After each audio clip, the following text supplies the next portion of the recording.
For which of you can stop the vent of hearing when loud rumor speaks? Upon my tongue continual slanders ride, stuffing the ears of men with false reports. I speak of peace, while covert enmity under the smile of safety wounds the world. I run before King Harry's victory, who, in a bloody field by Shrewsbury, hath beaten down young Hotspur and his troops, quenching the flame of bold rebellion even with the rebels' blood.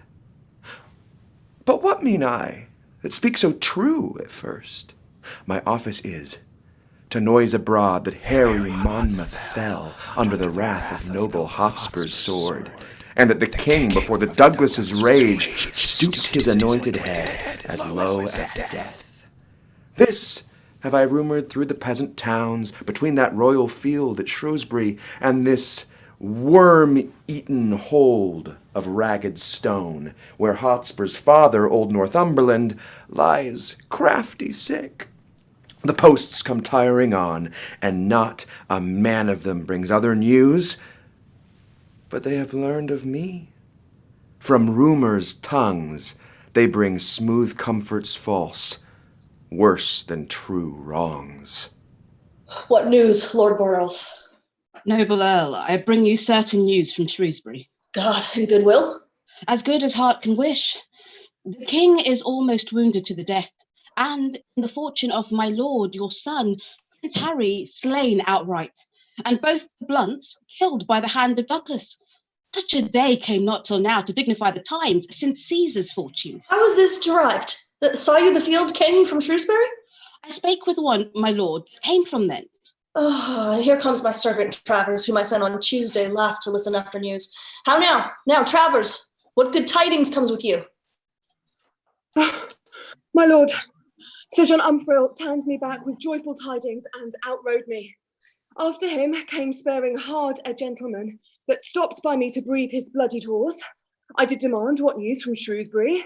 He told me that rebellion had bad luck, and that young Harry's Percy spur was cold. Hotspur, cold spur? That rebellion had met ill luck?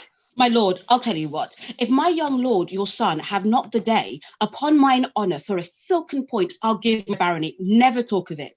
Why should that gentleman that rode by Travers give then such instances of loss? Who? He? He was some hilding fellow that had stolen the horse he rode on, and, upon my life, spoke at a venture. Look, here comes more news. Oh, yeah, this man's brow, like to a title leaf, foretells the nature of a tragic volume. Say, Morton, didst thou come from Shrewsbury? I ran from Shrewsbury, my noble lord, where hateful death put on his ugliest mask to fright our party. How doth my son and brother? Thou tremblest, and the whiteness in thy cheek is apter than thy tongue to tell thy errand. This thou would say, your son did thus and thus, your brother thus, so fought the noble Douglas, stopping my greedy ear with their bold deeds. But in the end, to stop my ear indeed, thou hast a sigh to blow away this praise, ending with brother, son, and all are dead. Douglas is living, and your brother yet. But for my lord, your son? Why, he is dead? See what a ready tongue suspicion hath.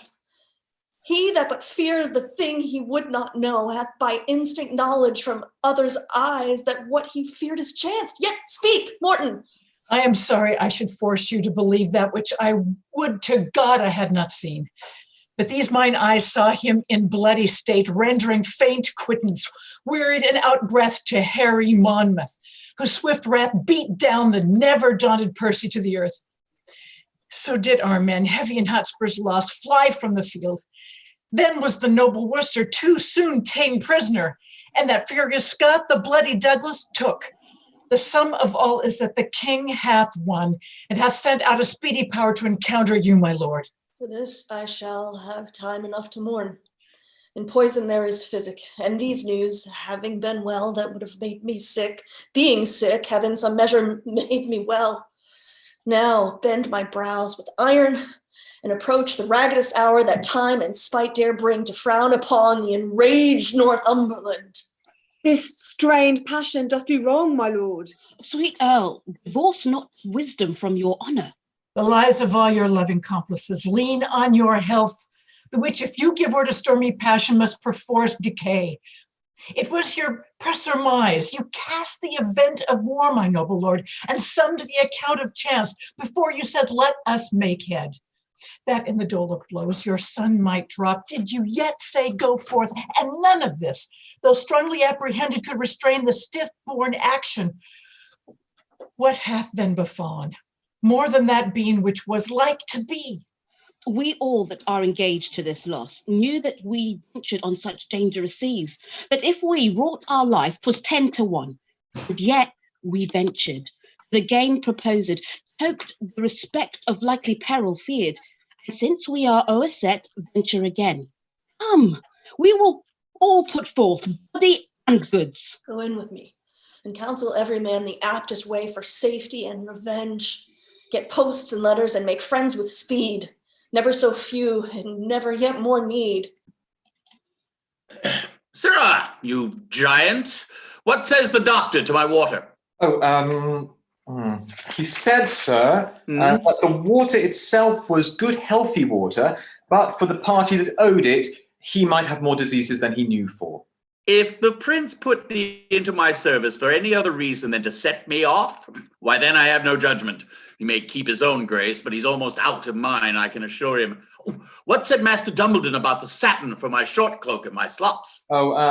He said, sir, that you should procure him better assurance than Bardolph.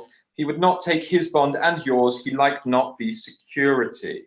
Let him be damned like the glutton, to bear a gentleman in hand and then stand upon security. I'd as lief they would put ratsbane in my mouth as offer to stop it with security. Where's Bardolph? Oh, he's gone to Smithfield to buy your worship a horse. Oh, I bought him in Paul's. He'll buy me a horse in Smithfield. I can get me a wife, but a wife in the stews, I was manned, horsed, and wived. Oh, sir, here comes the nobleman that committed the prince for striking him about Bardolph. Wait close, I will not see him. What's he that goes there? For Falstaff, and please your lordship. He that was in question for the robbery. Yeah, he, my lord. But he hath since done good service at Shrewsbury, and he is now going with some charge to the Lord John of Lancaster. Call him back again. Sir John Falstaff. Boy, tell him I'm deaf. No, you must speak louder. My master is deaf. Ah. I'm sure he is. To the hearing of anything good. Go, pluck him by the elbow. I must speak with him. Sir John! What? Sir, my lord would speak with you. Sir John Falstaff, a word with you. Oh, my good lord. God give your lordship good time of day. I'm glad to see your lordship abroad. I heard say your lordship was sick. Well, I hope your lordship goes abroad by advice. Your lordship, though not clean past your youth, hath yet some smack of age in you, and I must humbly beseech your lordship to have a reverent care for your health. Sir John, I sent for you before your expedition to Shrewsbury. Please your lordship, I hear his majesty is returned with some discomfort from Wales. I talk not of his majesty. You would not come when I sent for you. And I hear, moreover, his highness is fallen into this same horse and apoplexy. Well, God mend him. I pray you, let me speak with you. This apoplexy is, as I take it, a kind of lethargy. It had its original from much grief, from study and perturbation of the brain. It is a kind of deafness. I think you are fallen into the disease, for you hear not what I say to you. Oh, no, very well, my lord, very well. Rather, and please you, it is the malady of not marking that I am troubled withal. I sent for you, when there were matters against you for your life, to come speak with me. As I was then advised by my learned counsel in the laws of this land service, I did not come. Well, the truth is, Sir John, you live in great infamy. He that buckles him in my belt cannot live in less. You have misled the youthful prince. Oh, the young prince hath misled me. I'm the fellow with the great belly, and he is my dog.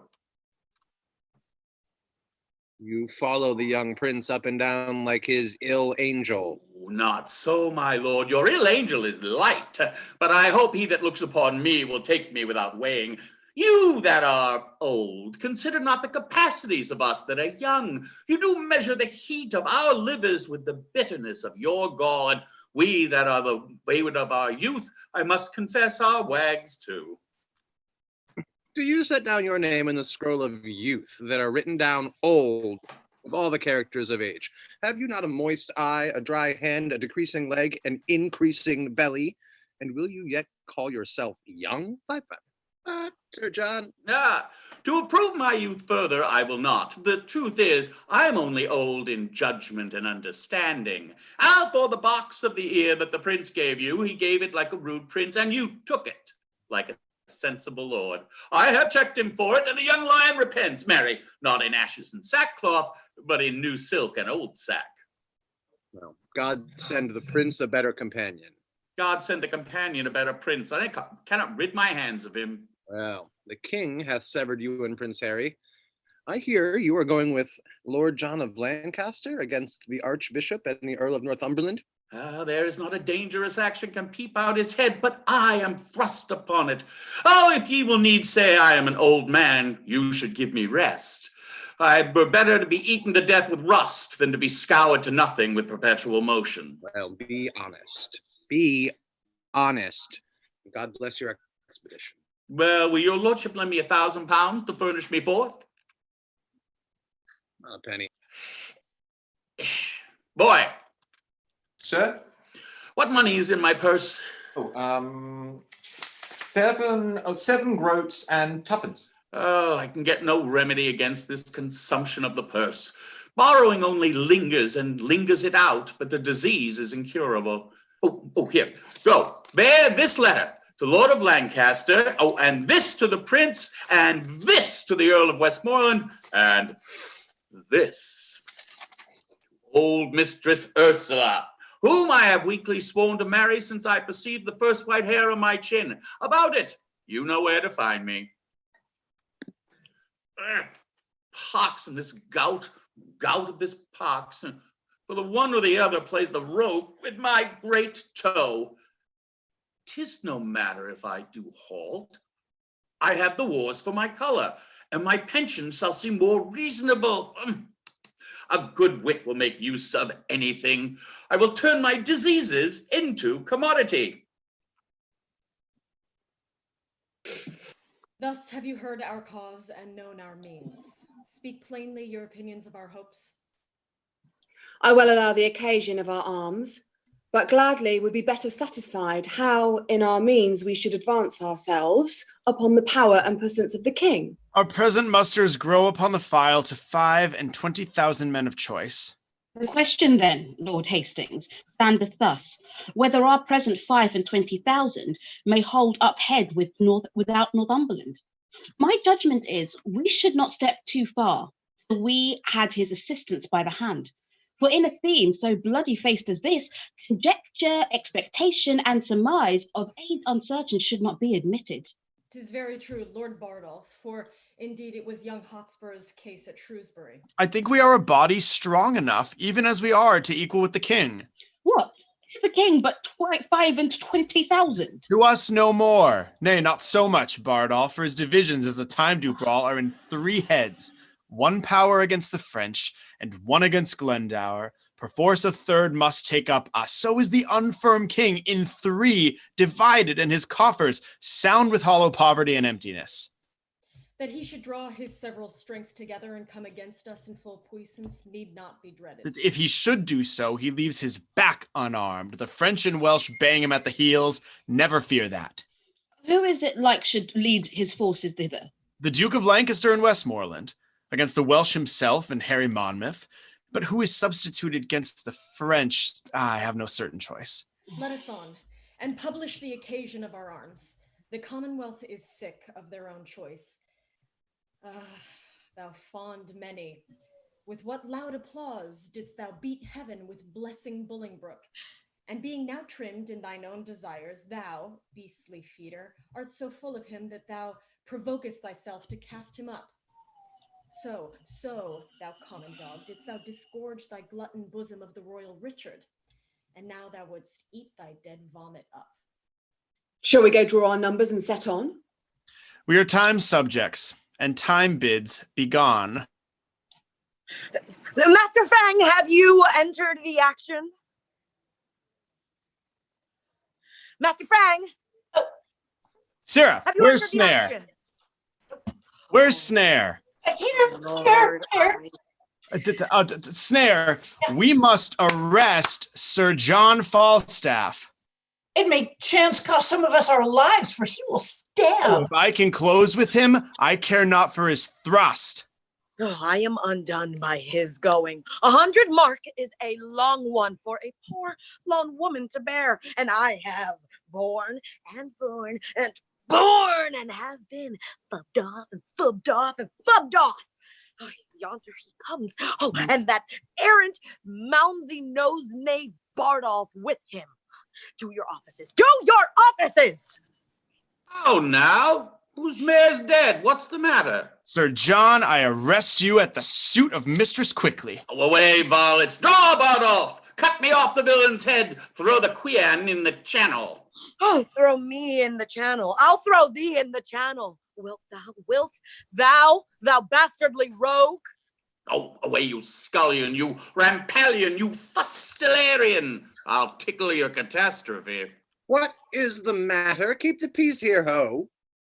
Good, my lord, be good to me. I beseech you, stand to me. How now, Sir John? What, you brawling here? You should have been well on your way to York. Oh, most worshipful lord, and please your grace, I am a poor widow of East Cheap, and he is arrested at my suit.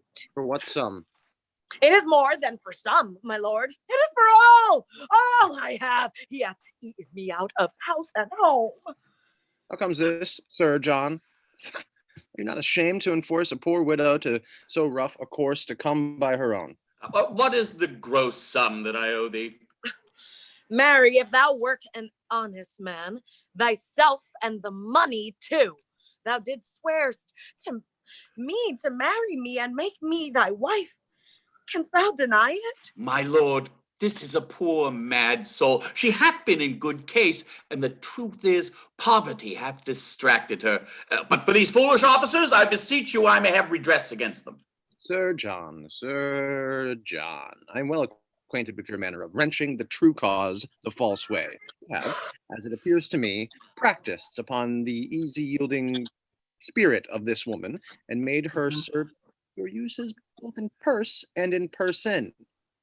Pay her the debt you owe her, and unpay the villainy you have done her. Come hither, my hostess. Oh, Master Gower, what news? The king, my lord, and Harry, Prince of Wales, are near at hand. The rest the paper tells. Pray thee, Sir John, let it be but 20 nobles. In faith, I am loath to pawn my plate, so God save me. Come, thou must not be in this humor with me. Dost not know me. Well, you shall have it. Though I pawn my gown, I hope you'll come to supper. You'll pay me altogether. Will I live? Bardolph, go with her, go with her. Will you have a doll tear sheet meet you at supper? No more words, let's have her. I have heard better news. What's the news, my lord? Where lay the king last night? At Basingstoke, my lord. I hope my lord all's well. What is the news, my lord? Come all his forces back? No, 1,500 afoot, 500 horse, are marched up to the Lord of Lancaster. Comes the king back from Wales, my noble lord? They'll have letters of me presently. Come, go along with me, good Master Gur. Master Gur, shall I entreat you with me to dinner? I must wait upon my good lord here. I thank you, good Sir John. Sir John, you loiter here too long, being you are to take soldiers up in counties as you go. Will you sup with me, Master Gur? What foolish master taught you these manners, Sir John? Well, Master Gur, if they become me not, he was a fool that taught them to me. The Lord lighten thee, thou art a great fool. Before God, I am exceeding weary. Come to that. I have thought weariness does not have attached to one of so high blood. Faith, it does me. Doth it not show vilely in me to desire small beer? Why, a prince should not be so loosely studied as to remember so weak a composition. Belike that my appetite was not princely God, for by my troth I do now remember the poor creature small beer. But indeed, these humble considerations make me out of love with my greatness. How ill it follows, after you have labored so hard, you should talk so idly.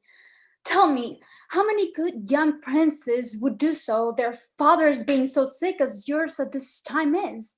Mary, I tell thee, it is not meet that I should now be sad. Now my father sick.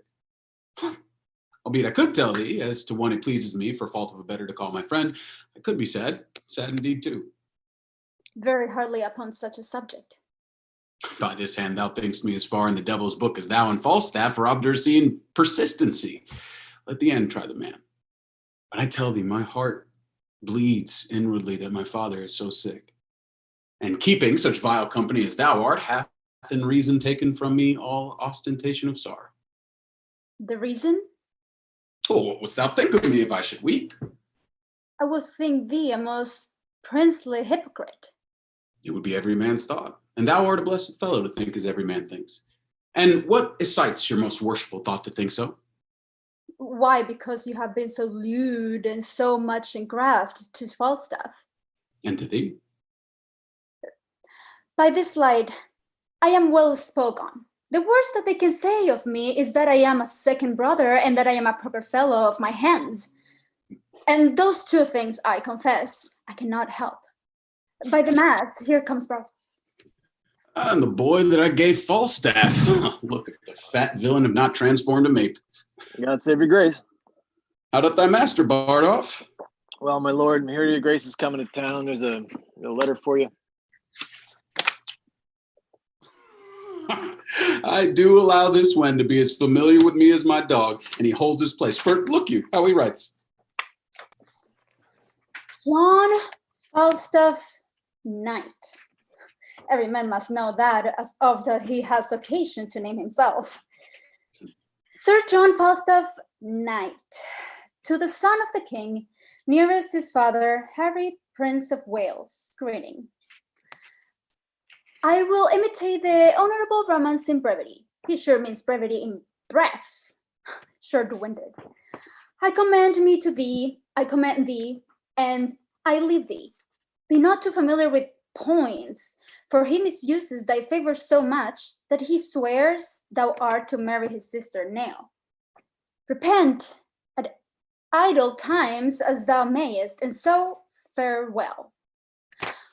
My lord, I'll steep this letter in sack and make him eat it. Well, that's making me 20 of his words. But do you use me thus, Ned? Am I to marry your sister? God send the wench no worse fortune, but I never said so. Well, thus we play the fools with the time, and the spirits of the wise sit in the clouds and mock us. Is your master here in London? Yeah, my lord. Where's Subsy? The old place, my lord, in Eastcheap. Sup any women with him? None, my lord, but old Mistress Quickly and Mistress Daltier sheep. Shall we steal upon them, Ned, at supper? I am your shadow, my lord. I'll follow you. Sirrah? Oh, no word to your master that I'm yet come to town, huh? I have no tongue, sir. Fare you well. Go. How might we see Falstaff bestow himself tonight in his true colors and not ourselves be seen?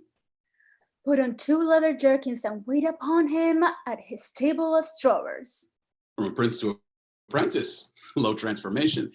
Well, that shall be mine, for in everything the purpose must weigh with the folly. Follow me, Ned. I pray thee, loving wife and gentle daughter, give even way unto my rough affairs. Loving wife, gentle daughter, give even way unto my rough affairs. I have given over. I will speak no more. Do what you will. Your wisdom be your guide. Alas, sweet wife, my honor is at pawn, and but my going, nothing can redeem it. Oh, yet for God's sake, go not to these wars. The time was, Father, that you broke your word, when you were more endeared to it than now. When your own Percy, when my heart's dear Harry, threw many a northward look to see his father bring up his powers, but he did long in vain. Who then persuaded you to stay at home? There were 2 honors lost, yours and your son's. Oh, miracle of men. Him did you leave to look upon the hideous god of war in disadvantage, to abide a field where nothing but the sound of Hotspur's name did seem defensible. So you left him, never. Oh, never do his ghost the wrong to hold your honor more precise and nice with others than with him. Let them alone. The marshal and the archbishop are strong. Had my sweet Harry had but half their numbers, today might I, hanging on Hotspur's neck, have talked of Monmouth's grave. Shrew your heart, fair daughter. You do draw my spirits from me. But I must go and meet with danger there, or it will seek me in another place and find me worse provided. Fly to Scotland, so that the nobles and the armed commons have of their puissance made a little taste. If they get ground in vantage of the king, then join you with him, like a rib of steel, to make strength stronger. But for all our loves, first let them try themselves. So did your son. He was so suffered, so came I a widow. And never shall the length of life enough to reign upon with mine eyes, that I may grow and sprout as high heaven for recordation of my noble husband. Come, come, go in with me. 'Tis with my mind I will resolve for Scotland. There am I, till time and vantage crave my company.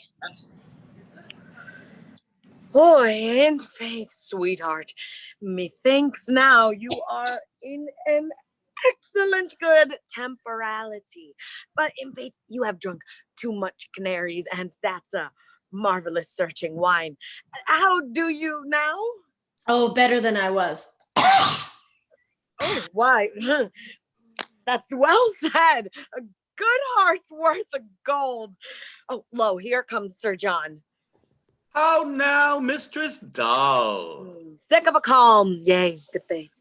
Well, so is all her sect. As they once be in a calm, they are sick.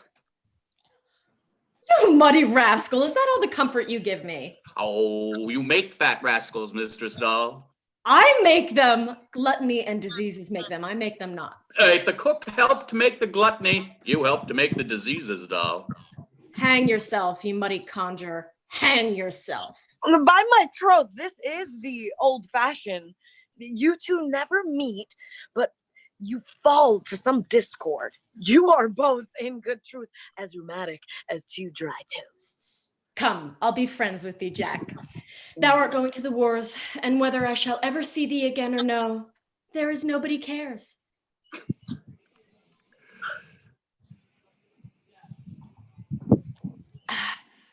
Sir, ancient pistols blown would speak with you. Ooh. Oh, hang him, swaggering rascal. Let him not come hither. It is the foul-mouthedest rogue in England. If he swagger, let him not come here. I have not lived all this while to have swaggering now. Shut the door, I pray you. Dost thou hear? He is mine ancient. Tilly-fally, Sir John, ne'er tell me your ancient swaggerer comes not in my doors. I was before Master Tissick, the deputy, the other day, and as he said to me, receive those that are civil, for you are in an ill name, he says. For you are an honest woman and well thought on. Therefore, take heed what guests you receive. Receive no swaggering companions. No, no swaggerers. He's no swaggerer, hostess, a tame cheater in faith. And now, you may stroke him as gently as a puppy greyhound. Now, call him up, drawer. I do not love swaggering. Oh, by my troth, feel masters, how I shake. Look you, warrant you. Oh, I cannot abide swaggerers. God save you, Sir John. Welcome, ancient pistol. Here, pistol. I charge you with a cup of sack. Do you discharge upon mine hostess? I'll drink no more than that will do me good. For no man's pleasure I.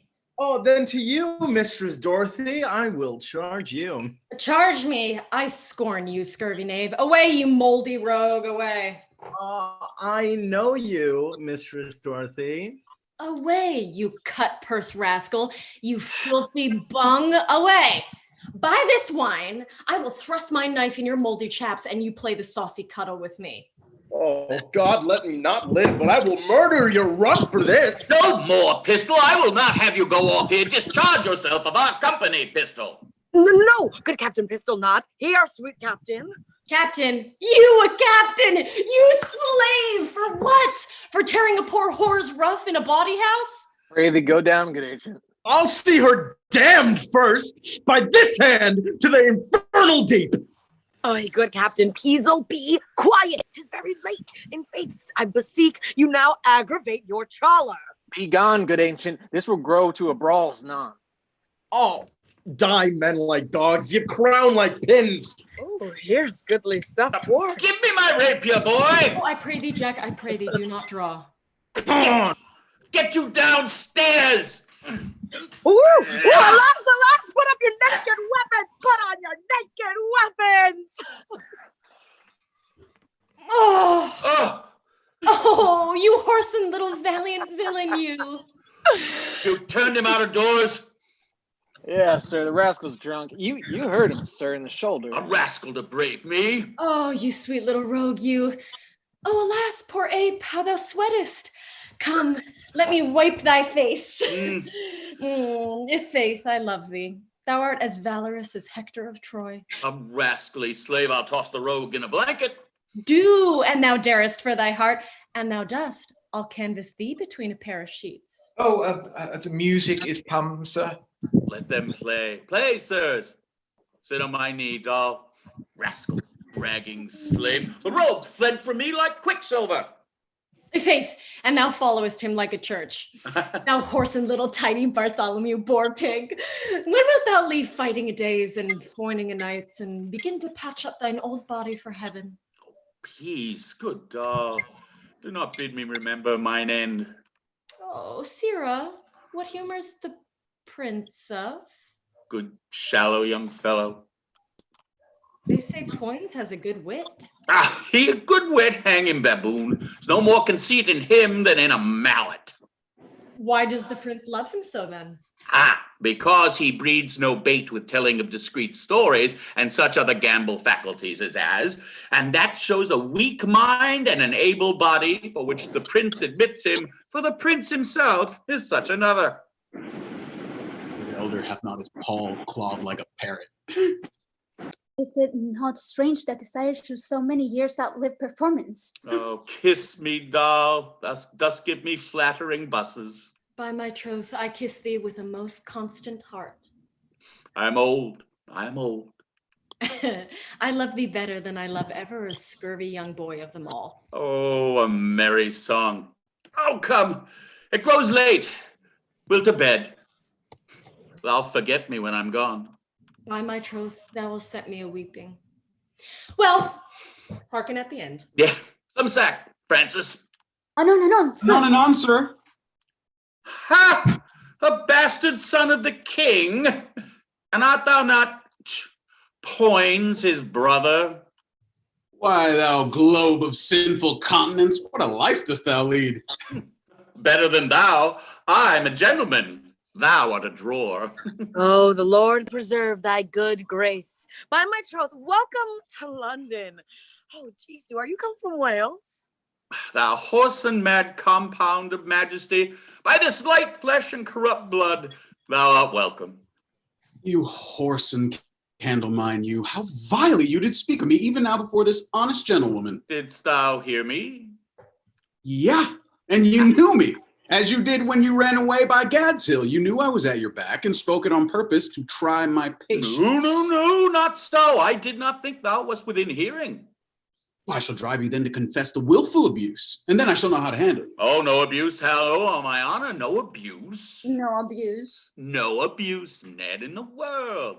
I dispraised him before the wicked, that the wicked might not fall in love with him, in which doing I have done the part of a careful friend and a true subject, and thy father, to give me thanks for it. No abuse, Hal? None.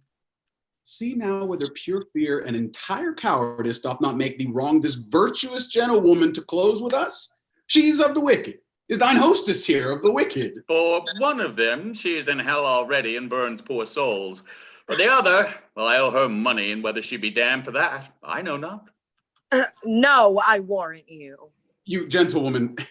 What says your grace? His grace says that which his flesh rebels against. Vito, how now? What's the news? The king, your father, is at Westminster, and as I came along, I met and overtook a dozen captains knocking at the taverns and asking everyone for Sir John Falstaff. Oh, by heaven, Poins, I feel me much to blame, so idly to profane the precious time. Give me my sword and cloak. Falstaff, good night. Now comes in the sweetest morsel of the night, and we must hence and leave it unpicked. How now? What's the matter? You must await a court, sir. Presently a dozen captains stay at the door for you. Pay the musicians, Sirrah. Farewell, hostess. Farewell, doll. You see, my good wenches, how men of merit are sought after. The undeserver may sleep when the man of action is called on. Farewell, good wenches. If I be not sent away post, I will see thee ere I go. I cannot speak, if my heart not be ready to burst. Well, sweet Jack, have a care of thyself. Farewell, farewell. Well, fare thee well. Mistress Tearsheet! What's the matter? Good Mistress Tearsheet, come to my master. Oh, run, doll. Run, good doll. Come. Yay! Will you come, doll?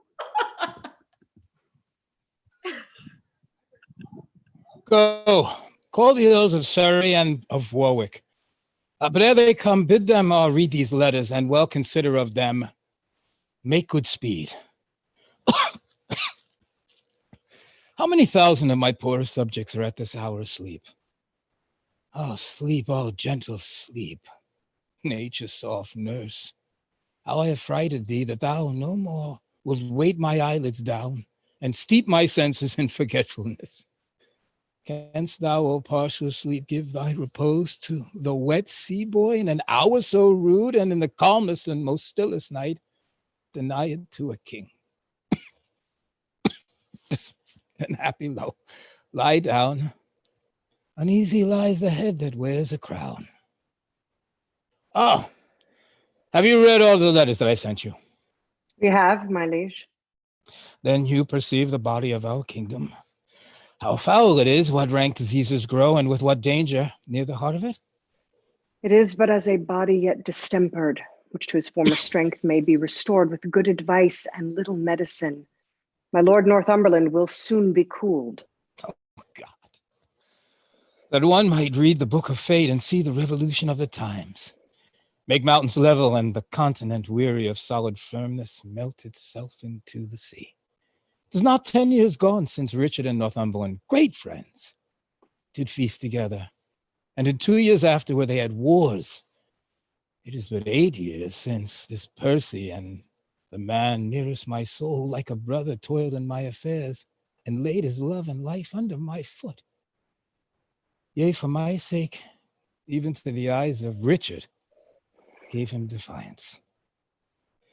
But which of you was by when Richard, with his eye brimful of tears that checked and rated by Northumberland, did speak these words, now prove the prophecy? Northumberland, thou ladder by which my cousin Bolingbroke ascends the throne. Though then, God knows I had no such intent, but that necessity so bowed the state, that I in greatness were compelled to kiss. The time shall come, thus did he follow. The time will come that foul sin gathered head shall break into corruption. So went on, foretelling this same time's condition and a division of our amity. There is a history in all men's lives, the which observed a man may prophesy, and by the necessary form of this, King Richard might create a perfect guess that great Northumberland, then false to him, would of that seed grow to a greater falseness, which should not find a ground to root upon, unless on you. Are these things then necessities? Then let us meet them like necessities. They say the bishops of Northumberland are 50,000 strong. It cannot be, my lord. Rumor doth double, like the voice and echo, the numbers of the feared. Please it your grace to go to bed. Upon my soul, my lord, the powers that you have already set forth shall bring this prize in very easily. To comfort you the more, I have received a certain instance that Glendower is dead. Your Majesty hath been this fortnight ill, and these unseasoned hours perforce must add unto your sickness. I will take your counsel. And were these inward wars once out of land, we would, dear lords, unto the Holy Land. Sir, give me your hand, sir, an early stirrer by the Rude. And how does my good cousin Silence? Tomorrow, good cousin Shallow. Good cousin Silence? Good morrow, good cousin Shallow. How does my cousin, your bedfellow, and your fairest daughter, and my goddaughter Ellen? Last black ousel, cousin Shallow. Yea and nay, sir, I dare. My cousin William has become a good scholar. He's at Oxford still, is he not? Indeed, sir, to my cost. Then to the Inns of Court shortly. I was one of Clement's scene where I think they will all talk of mad shallow yet. You were called lusty Shallow then, cousin. By the mass, I was called anything, and I would have done anything too, and roundly too. That was Jack Falstaff now, Sir John, a boy, and a page to Thomas Mowbray. This Sir John, cousin, that comes hither and on about soldiers? Oh, the same Sir John, the very same. I saw him break Scogan's head at the court gate when I was not a crack hind. Jesu, Jesu, the mad days that I have spent, and to see how many of my old acquaintance are dead. No, we shall all follow, cousin. Certain, 'tis certain, very sure, death, as the psalmist saith, is certain to all. Here come two of Sir John Falstaff's men, as I think. More honest gentlemen, I beseech you, which is Justice Shallow? I am Robert Shallow, sir. What is your good pleasure with me? Well, my captain, sir, commends him to you. My captain, Sir John Falstaff, a tall gentleman, by heaven, a most gallant leader. He greets me well, sir. How doth the good knight? May I ask how my lady, his wife, doth? Sir, pardon. A soldier is better accommodated than with a wife. It's well said, if faith, sir, and it is well said indeed, too. Good phrases are surely and ever were very commendable.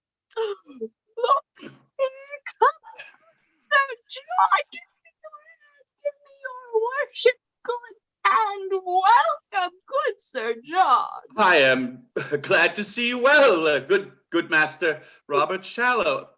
Master Shurcard, as I think. No, Sir John, it is my cousin Silence. Good Master Silence, it well befits you should be of the peace. Good worship is welcome. Fine, this is hot weather, gentlemen. Have you provided me here half a dozen sufficient men? Very have we, sir. Will you think? Let me see them, I beseech you. Where's the roll? Where's the roll? Let me see. Ralph Moldy. Let them call as I appear. Where is Moldy? Speak up, boy. Here and please you. What? What think you, Sir John? A good-limbed fellow, young, strong. Is thy name Moldy? Yeah, please you. 'Tis the more time thou wert used. Most excellent and faithful things that are moldy like you. Prick them. I was pricked well enough before, and you could have let me alone. My old dame will be undone now. She need not have pricked me. There are other men fitter. Go to peace, Moldy. You shall go. Peace, fellow, peace. Stand aside. Let me see. Simon Shadow. Here, sir. Shadow? Whose son art thou? My mother's son, sir. Thy mother's son like enough, and thy father's Shadow. Do you like him, Sir John? Our Shadow will serve for summer. Prick him. Thomas Wart. Where's he? Here, sir. Is thy name Wart? Yep, sir. Thou art a very ragged Wart. Shall I prick him down, Sir John? Nay, it were superfluous, for his apparel is built upon his back. The whole frame stands upon pins, and prick him no more. You can do it. You can do it, sir. I commend you well. Francis Feeble. Here, sir. What trade art thou, Feeble? A woman's tailor, sir.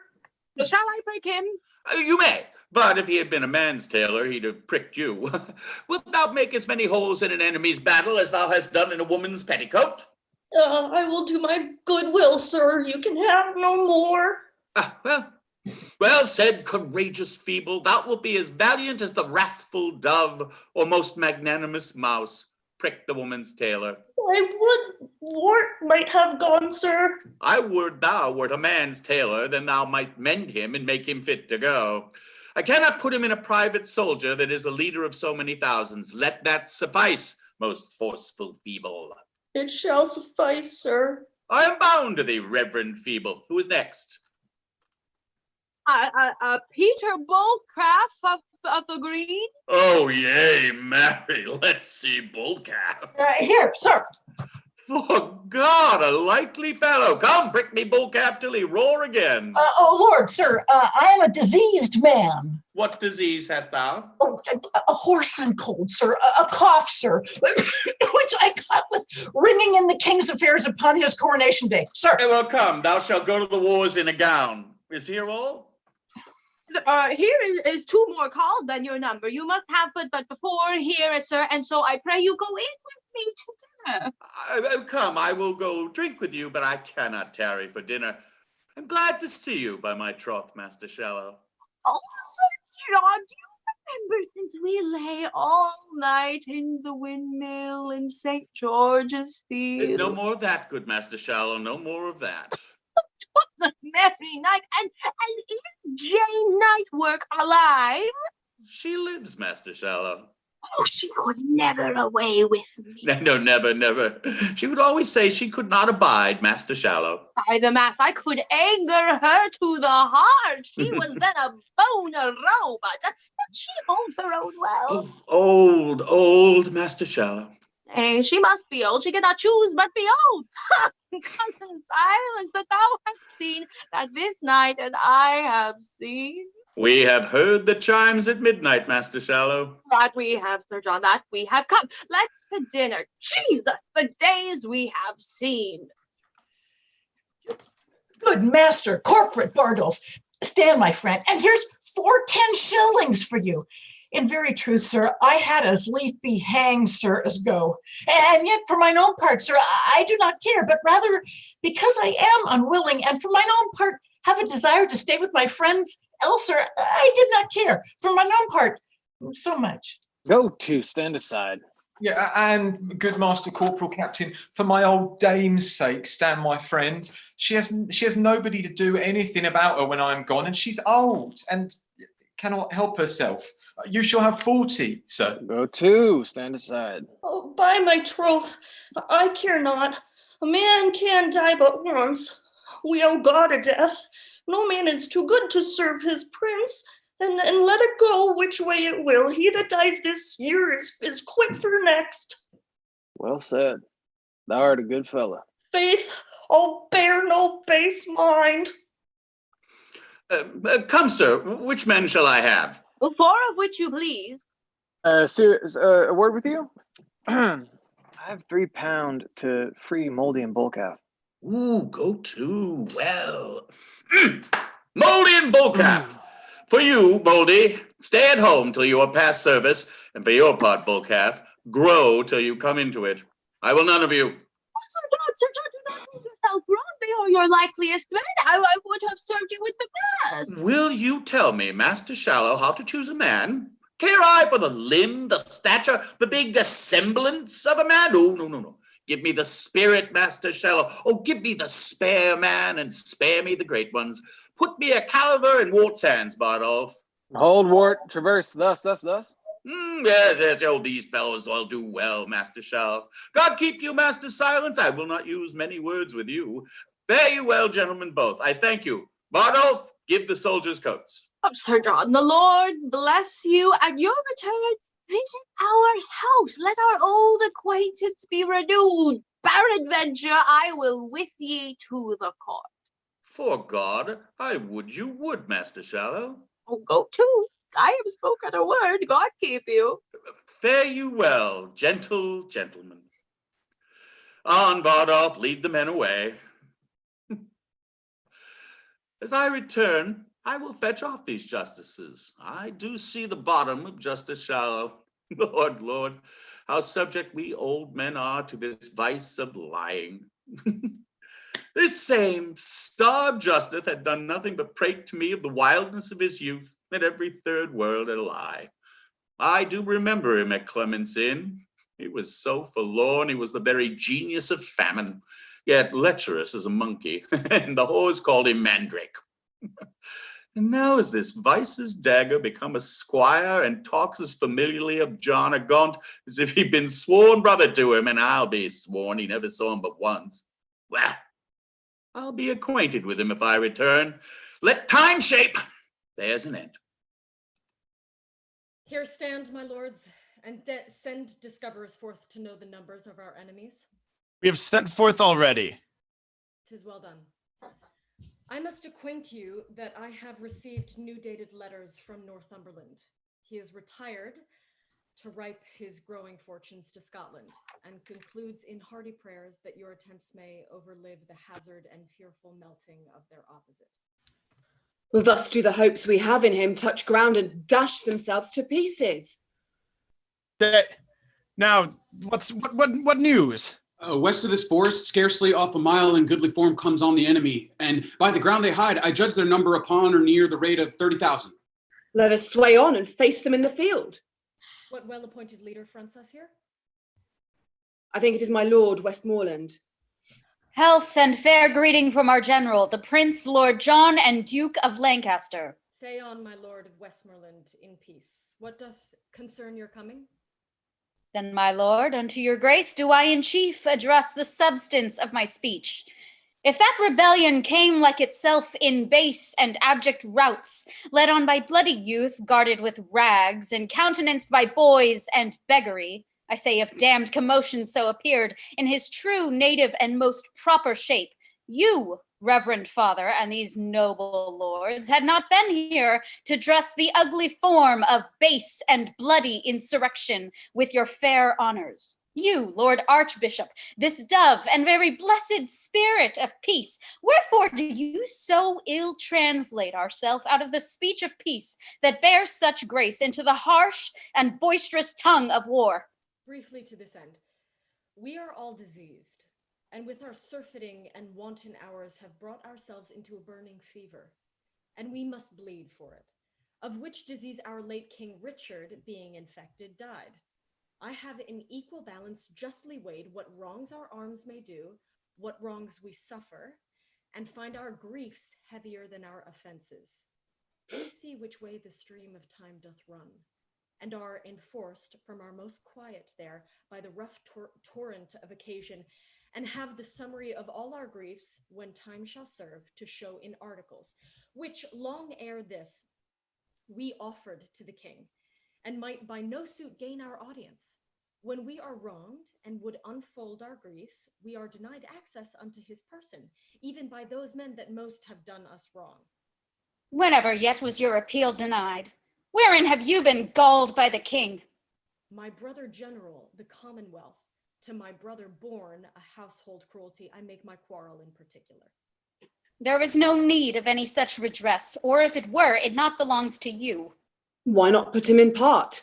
And to us all that feel the bruises of the days before, and suffer the condition of these times, to lay a heavy and unequal hand upon our honours.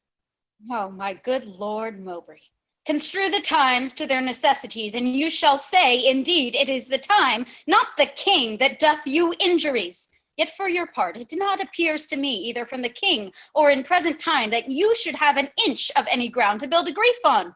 Were you not restored to all the Duke of Norfolk's signories, your noble and right well-remembered fathers? What a thing in honour had my father lost, that need to be revived and breathed in me. The king that loved him as the state stood then was perforce compelled to banish him. And then that Harry Bolingbroke and he, being mounted and both roused in their seats, their neighing coursers, daring of the spur, their armed slaves in charge, their beavers down, their eyes of fire sparking through sights of steel, and the loud trumpet blowing them together. Then, when there was nothing that could have stayed my father from the breast of Bolingbroke. Oh, when the king did throw down his warder down, his own life hung upon the staff he threw. Then threw he down himself and all their lives, that by indictment and by dint of sword have since miscarried under Bolingbroke. You speak, Lord Mowbray, now you know not what. The Earl of Hereford was reputed then in England and the most valiant gentleman. Who knows on whom fortune would have then smiled? But if your father had been the victor there, he ne'er had borne it out of Coventry. For all the country in a general voice cried hate upon him, and all their prayers and love were set on Hereford, whom they doted on and blessed and graced indeed more than the king. But this is mere discretion from my purpose. Here come I from our princely general to know your griefs, to tell you from his grace that he will give you audience, and wherein it shall appear that your demands are just, you shall enjoy them. Everything set off that might so much as think you enemies. But he hath forced us to compel this offer, and it proceeds from policy, not love. Mowbray, you overween to take it so. This offer comes from mercy, not from fear. For lo, within a ken our army lies. Upon mine honor, all too confident to give admittance to a thought of fear. Our battle is more full of names than yours. Our men more perfect in the use of arms. Our armor all is strong, our cause the best. Then reason will our hearts should be as good. Say you not then our offer is compelled. Well, by my will we shall admit no parley. That argues but the shame of your offense. A rotten case abides no handling. Hath the Prince John a full commission to hear and absolutely to determine of what conditions we shall stand upon? That is intended in the general's name. Then take, my lord of Westmoreland, this schedule, for this contains our general grievances. This will I show the general. Please you, lords, in sight of both our battles we may meet, and either end in peace, which gods so frame, or to the place of difference call the sword, which must decide it. My lord, we will do so. There is a thing within my bosom tells me that no conditions of our peace can stand. Fear you not that, if we can make our peace upon such large terms and so absolute as our conditions shall consist upon, our peace shall stand as firm as rocky mountains. Yea, but our valuation shall be such that every slight and false derived cause shall to the king taste of this action. No, my lord, note this. The king is weary of dainty and such picking grievances. His foes are so enrooted with his friends that, plucking to unfix an enemy, he doth unfasten so and shake a friend. Besides, the king hath wasted all his rods on late offenders, that he now doth lack the very instruments of chastisement. And therefore be assured, my good lord marshal, if we do now make our atonement well, our peace will, like a broken limb united, grow stronger for the breaking. Be it so. But here is returned my lord of Westmoreland. The prince is here at hand. Pleaseth your lordship to meet his grace, just distance between our armies. In God's name then, set forward. Before, and greet his grace, my lord, we come. You're well encountered here. Yea, my lord of Mowbray, my lord of York, it better showed with you when that your flock, assembled by the bell, encircled you to hear with reverence your exposition on the holy text. To us, the imagined voice of God himself, the very opener and intelligencer between the grace, the sanctities of heaven and our dull workings. Oh, who shall believe but you misuse the reverence of your place in deeds dishonorable? You have taken up under the counterfeited zeal of God the subjects of his substitute, my father, and both against the peace of heaven and him here have swarmed up them. Good my lord of Lancaster, I am not here against your father's peace. The time misorder doth in common sense crowd us and crush us to this monstrous form to hold our safety up. I sent your grace the parcels and particulars of our grief, whereon this hydra son of war is born, whose dangerous eye may well be charmed asleep with grant of our most just and right desires. If not, we ready are to try our fortunes to the last man. And though we here fall down, we have supplies to second our attempt. If they miscarry, theirs shall second them, and so success of mischief shall be born, and heir from heir shall hold this quarrel up, whiles England shall have generation. You are too shallow, Hastings, much too shallow to sound the bottom of the after times. Pleaseth your grace to answer them directly. How far forth you do like their articles? I like them all, and do allow them well, and swear here by the honor of my blood, my father's purposes have been mistook, and some about him have too lavishly rested his meaning and authority. My lord, these griefs shall be with speed redressed, upon my soul they shall. If this may please you, discharge your powers unto their several counties, as we will ours. And here, between the armies, let's drink together friendly, and embrace that all their eyes may bear those tokens home of our restored love and amity. I take your princely word for these redresses. I give it you, and will maintain my word. Go and deliver to the army this news of peace. Let them have pay and part. To you, my noble lord of Westmoreland. Health to my lord and gentle cousin Mowbray. You wish me health and a very happy season, for I am on the sudden something ill. Against ill chances men are ever merry, but heaviness foreruns the good event. Therefore be merry, cuz, since sudden sorrow serves to say thus, some good thing comes tomorrow. Believe me, I am passing light in spirit. So much the worse if your own rule be true. The word of peace is rendered. Hark how they shout. They had been cheerful after victory. A peace is of the nature of conquest, for then both parties nobly are subdued, and neither party loser. Go, my lord, and let our army be discharged too. And good my lord, so please you, let our trains march by us, that we may peruse the men we should have coped withal. Go, good Lord Hastings, and ere they be dismissed, let them march by. Well, I trust, lords, we shall lie tonight together. Ah! Do I see my cousin Westmoreland now? Where, cousin, wherefore stands our army still? The leaders, having charge from you to stand, will not go off until they hear you speak. They know their duties. My lord, our army is dispersed already. Like youthful steers, unyoked, they take their courses, east, west, north, south, or like a school broke up. Each hurries toward his home and sporting place. Good tidings, my lord Hastings, for the which I do arrest thee, traitor, of high treason. And you, Lord Archbishop, and you, Lord Mowbray, of capital treason. I attach you both. Is this proceeding just and honourable? Is your assembly so? Will you thus break your faith? I pawned thee none. I promised you redress of these same grievances whereof you did complain, which by mine honor I will perform with a most Christian care. But for you, rebels, look to taste the due meat for rebellion and such acts as yours. Most shallowly did you these arms commence, fondly brought here and foolishly sent hence. Strike up our drums, produce the scattered stray. God and not we have safely fought today. Some guard these traitors to the block of death, treason's true bed, and yield her up of breath.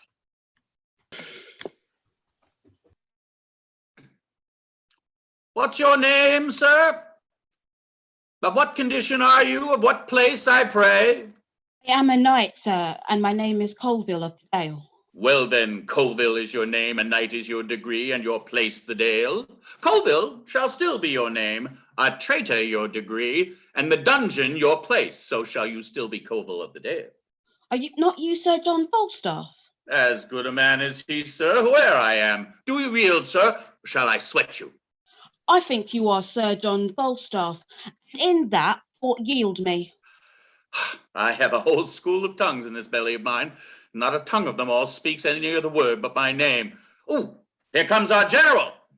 Now, Falstaff, where have you been all this while? While everything is ended, then you come. These tardy tricks of yours will, on my life, one time or other break some gallows back. I never knew yet but rebuke and check was the reward of valor. I have in my pure and immaculate valor taken Sir John Colville of the Dale, a most furious knight and valorous enemy. But what of that? He saw me and yielded, that I might justly say I came, I saw, and overcame. It was more of his courtesy than your deserving. I know not. Here he is, and here I yield him. And I beseech your grace, let it be booked with the rest of this day's deeds, or, by the Lord, I shall have it in particular ballad else, and mine own picture on the top on it, Colville kissing my foot. And therefore, let me have right, and let desert mount. Thine's too heavy to mount. Let it shine, then. Thine's too thick to shine. Let it do something, my good lord, that may do me good, and call it what you will. Is thy name Colville? It is, my lord. A famous rebel art thou, Colville. And a famous true subject took him. I am, my lord, but as my betters are that led me hither. I know not how they sold themselves, but thou, like a kind fellow, gavest thyself away gratis, and I thank thee for thee. Oh, what now? Have you left pursuit? Retreat is made and execution stayed. Send Colville with his confederates to York to present execution. Blunt, lead him hence and see you guard him sure. And now dispatch we towards the court, my lords. I hear the king my father is sore sick. My lord, I beseech you, give me leave to go through Gloucestershire, and when you come to court, stand my good lord, pray, in your good report. Fare you well, Falstaff. I in my condition shall speak better of you than you deserve. I would you had but the wit. Good faith, this same young sober-blooded boy doth not love me, nor a man cannot make him laugh, but that's no marvel, he drinks no wine. Oh, a good sherry sack hath but twofold operation in it. It descends me into the brain, makes it apprehensive, quick, full of nimble, fiery, and delectable shapes, which, delivered o'er to the voice, the tongue, becomes excellent wit. The second property of your excellent sherries is the warming of the blood, which before, cold and settled, left the liver white and pale, which is the badge of cowardice. But the sherries warm it and make it course from the innards to the parts extreme, and then vital commoners muster me all their captain, the heart, who great and puffed up with his retinue, doth any deed of courage, and this valor comes of sherries, so that skill and weapons is nothing without sack. Hereof comes it that Prince Harry is valiant, for the cold blood he did naturally inherit of his father. He hath like lean and sterile and bare land manured and husbanded and tilled with excellent endeavor of drinking good and good store of fertile sherries. He's become very hot and valiant. If I had 1,000 sons, the first humane principle I would teach them would be to forswear thin potations and to addict themselves to sack. How now, Bardolph? The armor's discharged, all gone. Oh, let them go. I'll go through Gloucestershire, and there I will visit Master Robert Shallow, Esquire. I have him already tempering between my finger and my thumb, and shortly will I seal with him. Come away. Now, lords, if God doth give successful end to this debate that bleedeth at our doors, we will our youth lead on to higher fields, and draw no swords but what are certified. Our navy is addressed, our power collected. Only we want a little personal strength, and pause us till these rebels, now afoot, come underneath the yoke of government. Humphrey, my son of Gloucester, where is the prince, your brother? I think he's gone to hunt, my lord, at Windsor. And how accomplished? I don't know, my lord. I do not know, my lord. Is not his brother Clemens of Clarence with him? No, my good lord, he's in presence here. What would my lord and father? Why art thou now at Windsor with Thomas? With him, Thomas? He's not there today. He died in London. And how accompanied? With Poins and other his continual followers. Most subject is the fattest soil to weeds, and he, the noble image of my youth, is o'erspread with them. Therefore my grief stretches itself beyond the hour of death. The blood weeps from my heart, and when I do shape its forms imaginary, the gilded days and rotten times that you shall look upon when I am sleeping with my ancestors. For when his headstrong riot hath no curb, when rage and hot blood are his counselors, oh, with what wings shall his affections fly towards fronting peril and opposed decay? Who's here? Westmoreland? Health to my sovereign, and new happiness added to that I am to deliver. Prince John, your son, doth kiss your grace's hand. There is not now a rebel sword unsheathed, but peace puts forth her olive everywhere. Oh, Westmoreland, thou art a summer bird.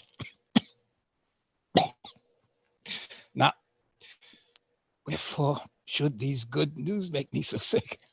Will fortune never come with both hands full? And now my sight fails and my brain is giddy. Oh, me. Come near, now as I am much ill.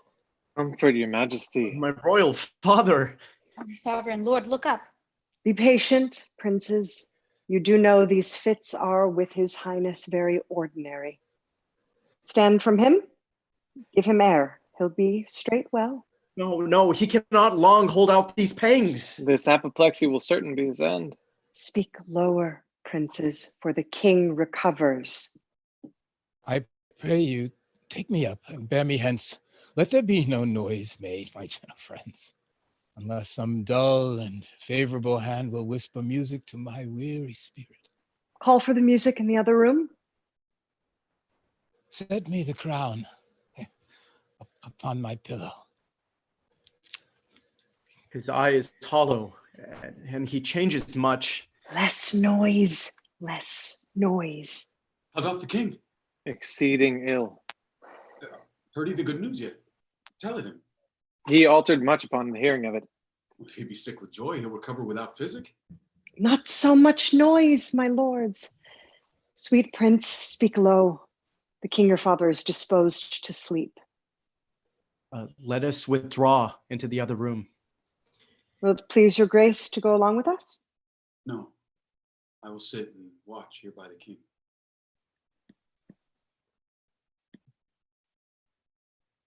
Why doth the crown lie there upon his pillow, being so troublesome a bedfellow? Oh, polished perturbation, golden care. This sleep is sound indeed. This is a sleep that from this golden wriggle hath divorced so many English kings. Thy due for me is tears and heavy sorrows of the blood, which nature, love, and filial tenderness shall, O dear Father, pay thee plenteously. My due from thee is this imperial crown, which, as immediate as thy place in blood derives itself to me, lo, here it sits, which God shall guard and put the world's whole strength into one giant arm. It shall not force this lineal honor from me. This from thee will I to mine leave, as 'tis left to me.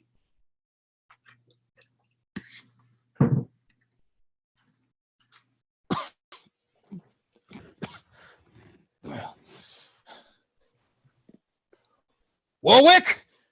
Gloucester! Clarence! Doth the king call? What would your majesty? How fares your grace? Why did you leave me here all alone, my lords? We left the prince, my brother here, my liege, who undertook to sit and watch by you.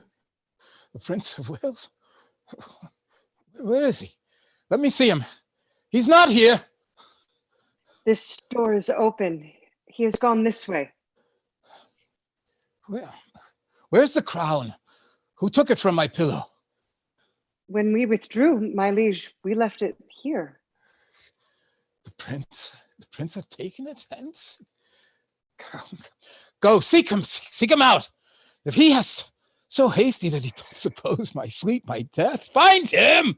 My lord of Warwick, chide him hither. This part of this conjoins with my disease and helps to end me. See, sons, what things you are, how quickly nature falls into revolt when gold becomes her object.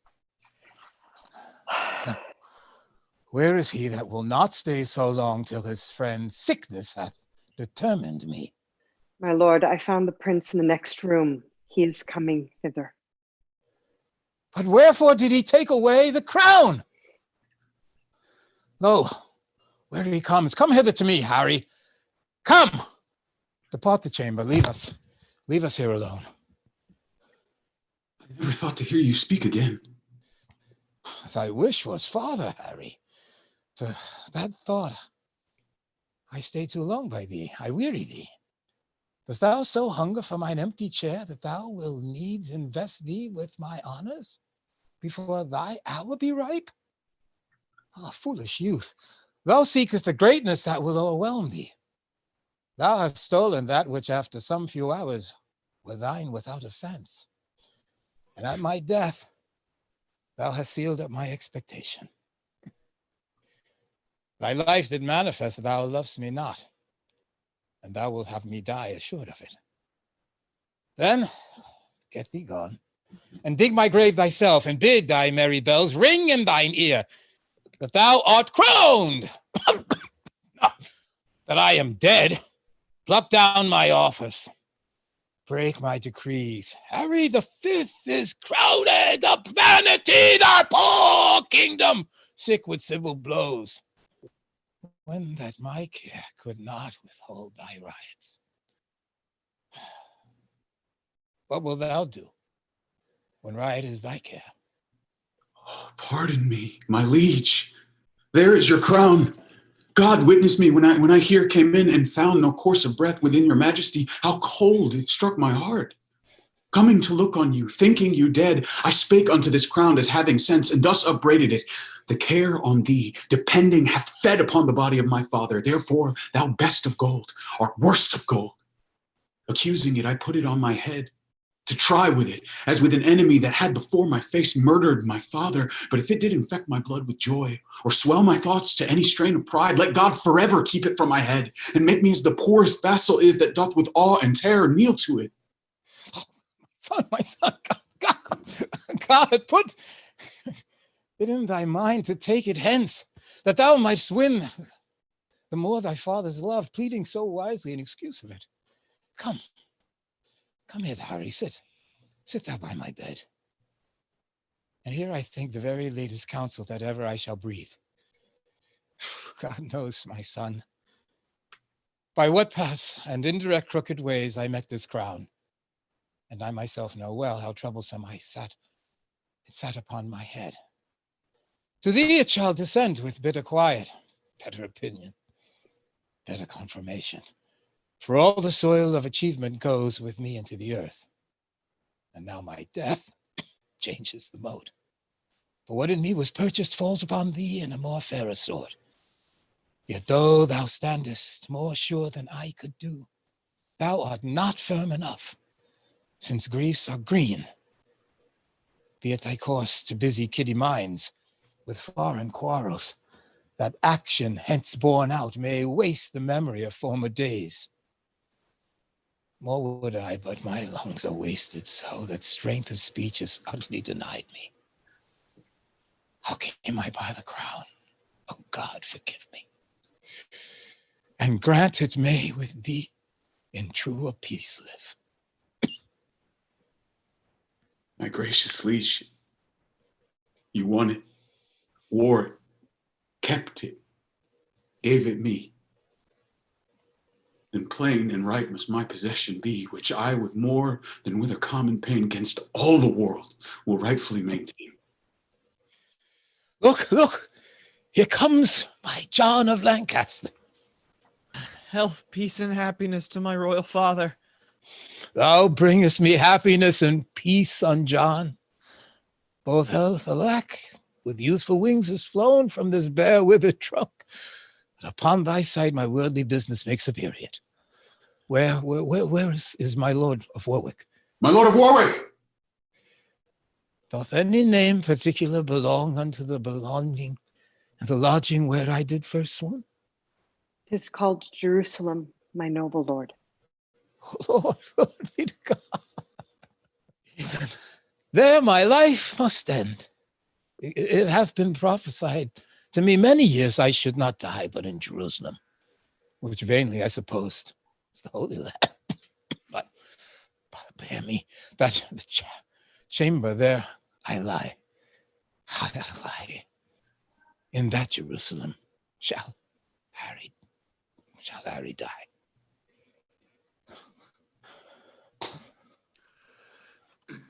By cock and pie, sir, you shall not away tonight. You must excuse me, Master Robert Shallow. I will not accuse you. You shall not be accused by Davy. Here, sir. Davy. William Cook, bid him come hither Sir John, you shall not be excused. Some pigeons, Davy, a couple of short-legged hens, a joint of mutton. Tell William Cook. Does the man of war stay all night, sir? Yeah, Davy, I will use him as a friend. A friend of the court is better than a penny in the purse. About thy business, Davy. Where are you, Sir John? Come with your boots. Give me your hand, Master Bardolph. I'm glad to see your worship. I thank thee with all my heart, kind Master Bardolph. Come, Sir John. I will follow you, good Master Robert Shallow. Bardolph, look to our horses. If I were sawed into quantities, I should make 4 dozen of such bearded hermit staves as Master Shallow. It is a wonderful thing to see the semblable coherence of his men's spirits and his. They, by observing him, do bear themselves like foolish justices. He, by conversing with them, is turned into a justice-like serving man. It is certain that either wise bearing or ignorant carriage is caught as men take diseases one of another. Therefore, let men take heed of their company. I will devise matter enough out of this Shallow to keep Prince Harry in continual laughter. Oh, you shall see him laugh till his face be like a wet cloak ill made up. Sir John! I come, Master Shallow! I come, Master Shallow! How doth the king? My lord of Warwick, how doth the king? Exceeding well. His cares are now all ended. I hope not dead. He's walked the way of nature, and to our purposes, he lives no more. I would his majesty had called me with him. The service that I truly did his life hath left me open to all injuries. Indeed, I think the young king loves you not. I know he doth not. And to arm myself to welcome the condition of the time. Here come the heavy issue of dead Harry. Oh God, I fear all will be overturned. Good morrow, cousin Warwick. Good morrow. Good morrow, cousin. We meet like men that had forgot to speak. We do remember, but our argument is all too heavy to admit much talk. Well, peace be with him that hath made us heavy. Peace be with us, lest we be heavier. Oh, good my lord, you have lost a friend indeed. Though no man be assured what grace to find, you stand in coldest expectation. I am the sorrier. Would it were otherwise. Well, you must now speak Sir John Falstaff fair, which swims against your stream of quality. Freed princes, what I did in honor, led by the impartial conduct of my soul, and never shall you see that I will beg a ragged and forestalled remission. If truth and upright incy fail me, I'll to the king my master that is dead, and tell him who hath sent me after him. Here comes the prince. Good morrow, and God save your majesty. Brothers, you mix your sadness with some fear. Sorrow so royally in you appears that I will deeply put the fashion on and wear it in my heart. Why then be sad? But entertain no more of it, good brothers, than a joint burden laid upon us all. For me, by heaven, I bid you be assured, I'll be your father and your brother too. Let me but bear your love. I'll bear your cares. Yet weep that Harry's dead, and so will I. But Harry lives, that shall convert those tears by number into hours of happiness. We hope no other from your majesty. You all look strangely on me. And you most. You are, I think, assured I love you not. I am assured, if I be measured rightly, your majesty hath no just cause to hate me. No. How might a prince of my great hopes forget so great indignities you laid upon me? What? Rate, rebuke, and roughly sent to prison the immediate heir of England. Was this easy? May this be washed and leaved and forgotten? I then did use the person of your father. The image of his power lay then in me, and in the administration of his law, your highness pleased to forget my place, and struck me in the very seat of judgment, whereon, as an offender to your father, I gave bold way to my authority and did commit you. If the deed were ill, be you contented, wearing now the garland, to have a son set your decrees at naught, and then imagine me taking your part, and in your power soft silencing your son. After this, cold considerance sentence me. And as you are a king, speak in your state what I have done that misbecame my place, my person, or my liege's sovereignty.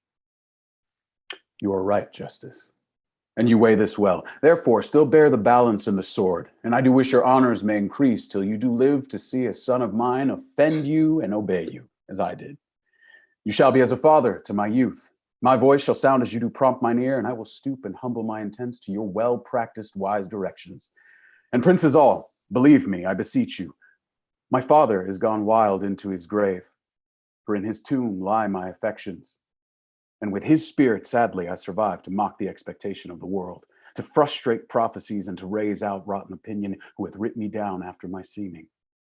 The tide of blood in me hath proudly flowed in vanity till now. Now doth it turn and ebb back to the sea, where it shall mingle with the state of floods and flow henceforth in formal majesty. Now call we our high court of parliament, and let us choose such limbs of noble counsel that the great body of our state may go in equal rank with the best governed nation. And God consigning to my good intents, no prince nor peer shall have just cause to say, God shorten Harry's happy life one day. Nay, you shall see my orchard, where we will eat last year's pippin of my own grafting. Come, cousin Silence, and then to bed. For God, you have a goodly dwelling and a rich. Bear it, beggars all. John, spread, Davy, spread. There, this Davy serves you for good uses. He is your serving man and your husband. Oh, a good varlet, a very good varlet, Sir John. By the mass, I have drunk too much sack at supper. A good varlet. Now sit down, come, cousin. Quoth, well, we shall do nothing but eat and make good cheer, and praise God for the merry year, when flesh is cheap and females dear, and lusty lads roam here and there, so merrily, and ever among so merrily. There's a merry heart, good Master Silence. I'll give you a health for that anon.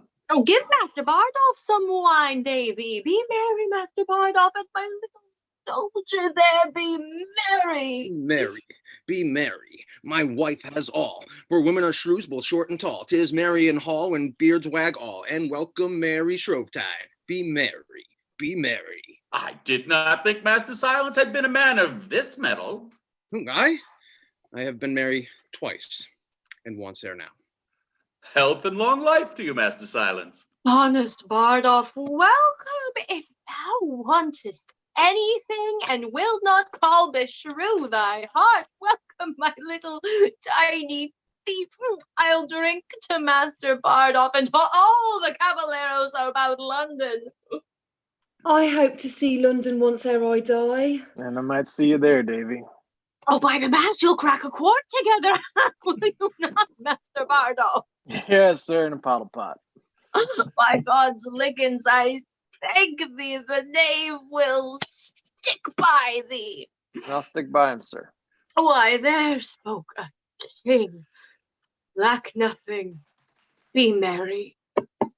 Oh, look who's at the door there. Oh, who knocks? There's one pistol come from the court with news. From the court? Let him come in. What wind blew you hither, pistol? Sweet knight, thou art now one of the greatest men in this realm. By Our Lady, I think I be. Sir John, I am thy pistol and thy friend, and helter-skelter have I rode to thee, and tidings do I bring, and lucky joys. I prithee now, deliver them like a man of this world. Sir John, thy tender lambkin now is king. Harry the Fifth's the man. What? Is the old king dead? As nail in door, the things I speak are just.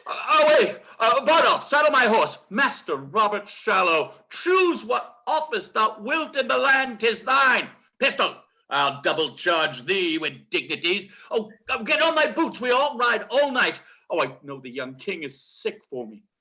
Let us take any man's horses. The laws of England are at my commandment. Oh, blessed are they that have been my friends, and woe to the Lord Chief Justice.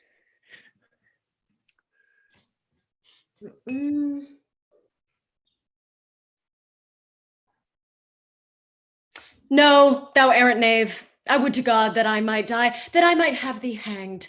Thou hast drawn my shoulder out of joint. The constables have delivered her over to me, and she shall have whipping cheer enough, I warrant her. There hath been a man or two lately killed about her. Nut hook, you lie.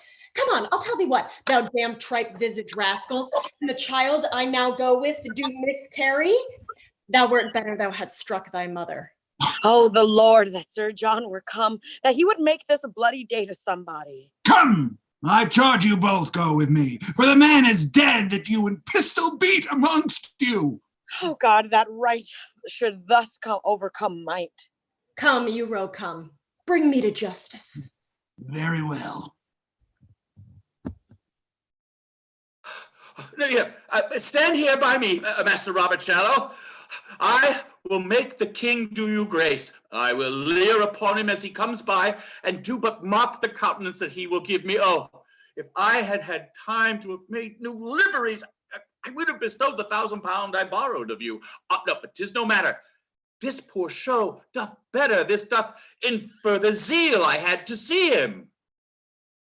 Well, doth so. Oh, it shows my earnestness of affection, my devotion, as it were, to ride day and night, and not to deliberate, not to remember, not to have patience to shift me, but to stand, stained with travel and sweating with desire to see him, thinking of nothing else, it were nothing else be done but to see him. 'Tis so indeed. My knight, I will inflame thy noble liver and make thee rage.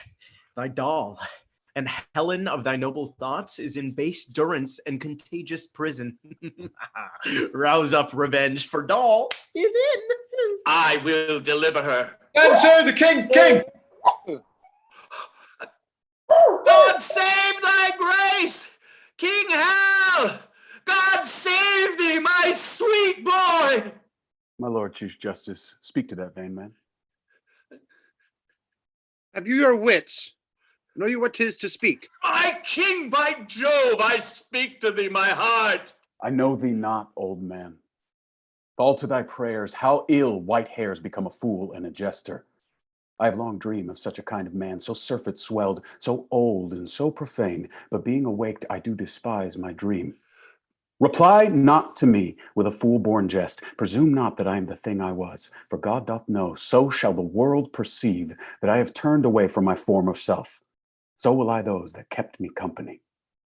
When thou dost hear I am as I have been, approach me, and thou shalt be as thou wast, the tutor and the feeder of my riots. Till then, I banish thee, on pain of death, not to come near a person by 10 miles.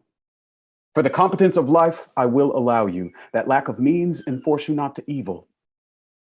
And as we do here, you do reform yourselves, we will, according to your strengths and qualities, give you advancement. Be it your charge, my lord, to see perform the tenor of our word. Set on. Master Shallow, I owe you £1,000. Hey, marry, Sir John, which I beseech you to let me have home with me. That can hardly be, Master Shallow. Do not grieve at this. I shall be sent for in private to him. Now look you, see, he must seem thus to the world. Fear not your advancements. I will be a man yet that shall make you great. I cannot well perceive how. I beseech you, good Sir John, let me have 500 of my £1,000. Sir, I will be as good as my word. This that you heard was but color. A color that I fear you will die in, Sir John. Fear no colors. Go with me to dinner. Come, Lieutenant Pistol. Come, Bardolph. I shall be sent for soon at night. Go, carry Sir John Falstaff to the fleet. Take all his company along with him. My lord, my lord! Now speak, take them away. I like this fair proceeding of the king's. He hath intent his wanted followers shall all be very well provided for. And all are banished till their conversations appear more wise and modest to the world. And so they are. The king hath called his parliament, my lord. He hath. We will lay odds that ere this year expire, we will bear our civil swords and native fire as far as France. I heard a bird so sing, whose music to my thinking pleased the king. Come, will you hence?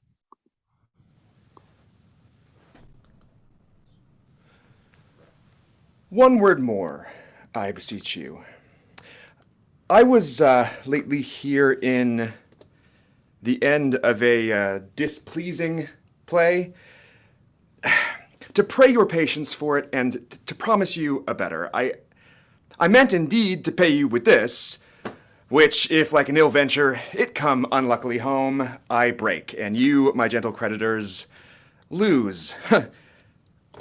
Our humble author will continue this story with Sir John in it, and he'll make you merry with fair Catherine of France, where, for anything I know, Falstaff shall die of a sweat, unless already he be killed with your hard opinions. Yeah, my tongue is weary, and I will bid you good night.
Yay!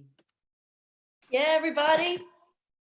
Well done, friends. Holy cow. Excellent work. Thanks, everybody, for joining us. Thanks, crew, for another one. Boom, here we are, Monday. We're going to dive right in, I think, with our 3 questions that we always ask. So, question number 1. And friends who are watching, if you have thoughts on these questions, please type them in the comments in the YouTube, and then we'll get at them. First question, what did you learn about this play that you did not know before? What did you learn about the play today or yesterday that you didn't know before?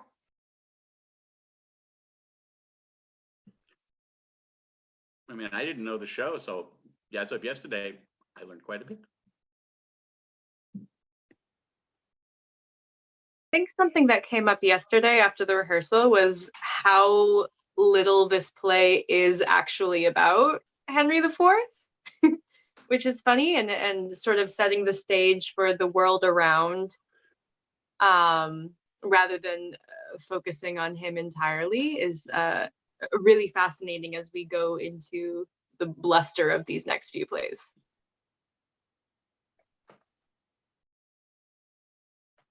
I also, I think I've seen this play once or twice, and usually it's cut together with Henry, the fourth part 1. So I don't think I've ever seen this in just its entirety, and there's so much silliness that happens in this play that I had never seen before. Yeah, I didn't know you could name people such insane names and just get away with it, and everyone's fine with it, and no one. Yeah, it's insane. To be fair, especially in the seat with the recruits, I cut all of Falstaff's little like, is that this dude's name? Are you kidding me? That's his name? Because like for every person, he's like, fucking what? Like your name can't be Wart. I love it. Any dinner, the what do you call it? The the divisive rumor. Yeah, it's just like really theatrical, just in the middle of this like very political piece. I'd forgotten, and then yeah, because he's in other histories, but yeah. Awesome. Any YouTube comments, Dan or Monty? Yeah. You love the silliness, love the knuckleheads. how like Henry IV his son John is, seeming fair but ready to bring down the hammer in a shady way when opportunity arises. All right. Out. I think I really enjoyed like, you know, knowing Merry Wives and watching the characters that are in that exist in this world, and kind of how, you know, they play and like, and you know, because those strange names are in that too, and it's just I think that was really cool to be like, whoa, this is a larger context that I just wasn't aware of. Amazing. That's this is a good segue to question 2, which is what popped out to you today from the play? So words, phrase, language, ideas, what popped out to you?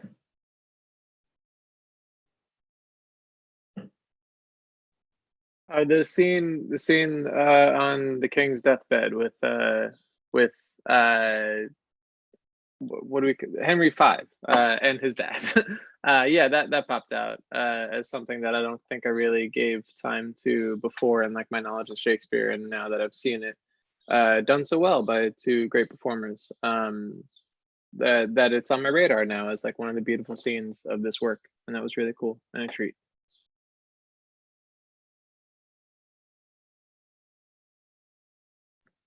Tilly Fally.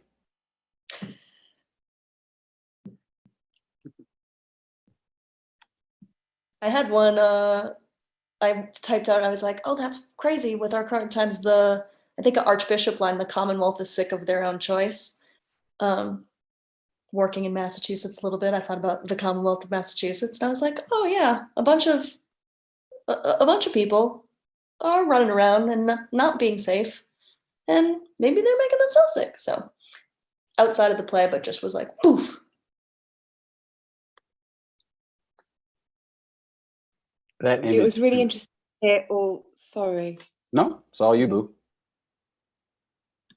Place names in England being spoken in this environment, considering we've had a really strange day today around a civil servant traveling across and so place names have become like, there's a couple of places that have just become these like hot spots in our imaginations, and so just hearing Coventry and Shrewsbury and all these places and just feeling like, yeah, it was just very, very bizarre to kind of feel your kind of your geography kind of thrown back at you in a day when we've just been talking about a lot of geography and what it means. Yeah.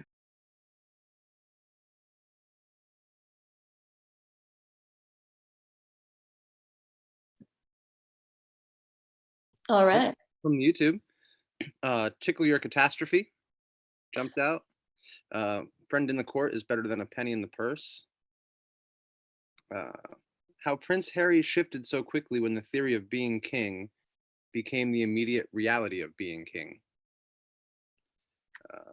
We have going to watch this again when I'm sober. The first jumped out. The first thing that Falstaff asks about is his urine. And yes, I was literally typing the death scene just as you said it, Bardolph. And a shout out for Bardolph's red nose.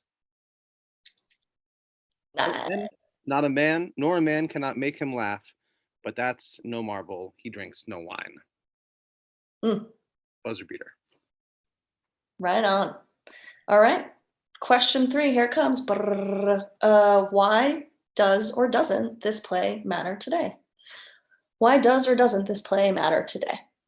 Can I hop off what Jen said earlier about the weirdness of the day that we've had? I think the weight of the crown became really immediate today in a way that it hadn't been in the previous ones, because it was a battle for the crown previously. But because the crown was being handed over, the sudden weight of it seemed more real, and what the sudden weight of power means and the responsibility that comes to that, and the people that you are now leading and what you choose to do with that power.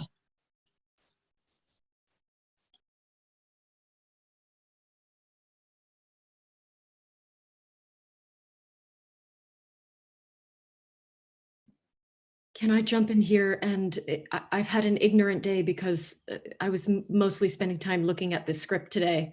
So what happened that we should all know about that you're referring to?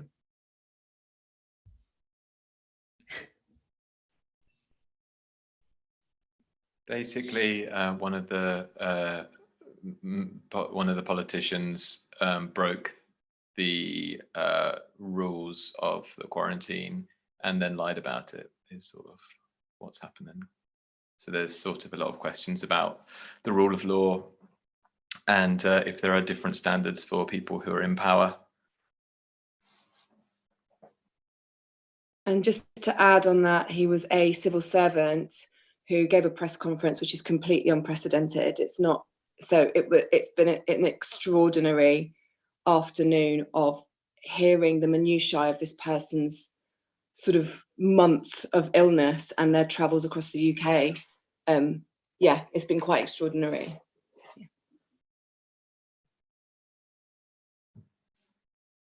Thank you for getting us up to date. Yeah, thank you for sharing that. Anybody else on the ensemble, or any, if not, any YouTube-y, comments? Got some YouTube, but I'm just leaving a little breath for the ensemble in case I want to speak over. Okay, from the YouTube. The book endings by Monty stuck out to me today. I feel the monologues and epilogues from Shakespeare, which I usually think of as throwaway, have much more meaning for me.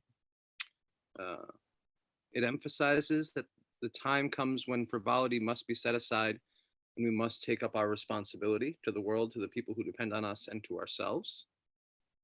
And then on Zoom, we theater artists are suddenly more self-conscious about our art than perhaps we used to be. We aren't as comfortable in this medium, not as sure that our product is good. Some thoughts. And popping to a question from YouTube, and there's still space for another one. So if anyone has a burning question for the ensemble, pop it in the chat now. But the first question, if Henry IV was an usurper and John of Lancaster a double-talking politician, does Hal's sporting with Falstaff and the common people keep him noble and honest? If Henry IV was a usurper and John of Lancaster a double-talking politician, does Hal's sporting with Falstaff and the common people keep him noble and honest? I don't know. That's gotten us into a lot of trouble in this country. Oh, just about every time. So I don't know. I don't care about having a beer with my politicians. And I'm not just saying that because I played John of Lancaster. I think it's unintentional. I cut a lot of references in 4-1 about him. I know you all, but he says quite a few times, basically, not that this is a plan, but like, I know I got to put this shit aside one day and grow up and become the king. But for now, I'm going to do this thing and enjoy my life, which I felt that would answer that question very directly. It would be like, yes, he believes that this is the thing to do so he can become a better politician. I've always viewed it as more like, he's a 20-year-old guy who likes to go out drinking and having fun because he's 20 years old. And also somewhere in the midst of that immature fun is an acknowledgement of like, we weren't kings when we were born anyway. We didn't come from this anyway. So like, what right do I have to think I'm better and being an asshole? Like, these guys are more fun to drink with despite that. And then when I grow up, I'll go back to court and I'll do that with the knowledge and the experience of like, those are good people. The people who clean the toilets in the castle, the toilets in the castle, people who dig our latrines, like they're not so bad, right? And it shows up, spoiler alert, in Henry V in the way in which he treats his soldiers and the way he treats the camp. Like he treats everyone as an equal, including when he's in disguise, when he's not in disguise.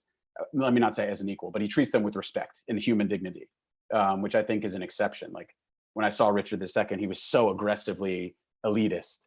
And even Henry IV was firm in his place. Just like, these people are beneath me, and now that I've got it, it's mine, it belongs to me. Whereas I feel like Harry's like, I have to earn this. I have to become this thing. That's a very roundabout way of answering the question.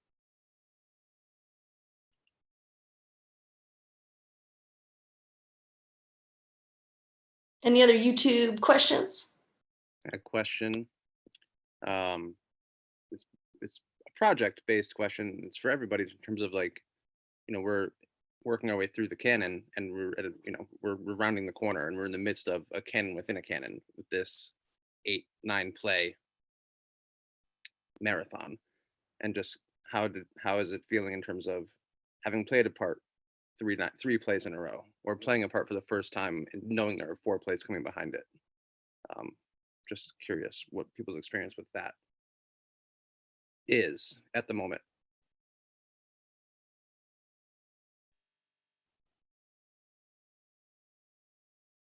I said it feels like there's a little bit of an arc.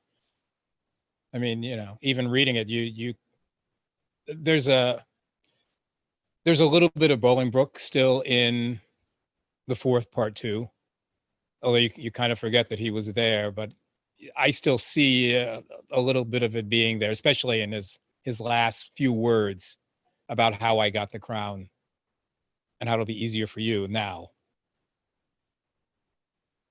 That's, in terms of doing one right after the other.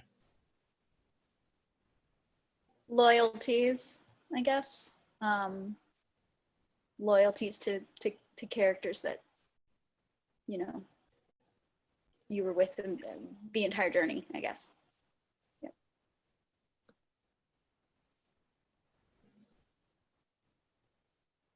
That one is harder for me because people didn't play the same thing all the time. So it was like, who are you? Oh, right. So that was, the character, but the person playing the character was sometimes not the same. And then you're like, damn it. Right. I missed that opportunity. But I get what you mean. You have this thing where people for a long period of time. Even the people that you arrest in the end and kill yet again. It's not a good guy. I mean, he kills everybody. If you get in his way, he just reminds me of people I know.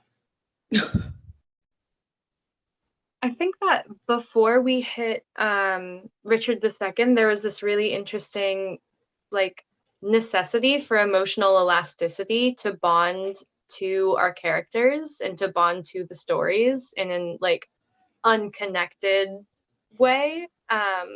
To be like, okay, great, you're me, I love you, cool, I believe in you, we're gonna get this done together. Okay, great, I love you, I believe in you, we're gonna get this done together. And now seeing the same, even just the 3 plays in at this point, seeing the same people wanting the same things or different things, I'm really having to force myself to slow down and to say oh, okay, I gotta pace myself emotionally because we're in this world for the long haul.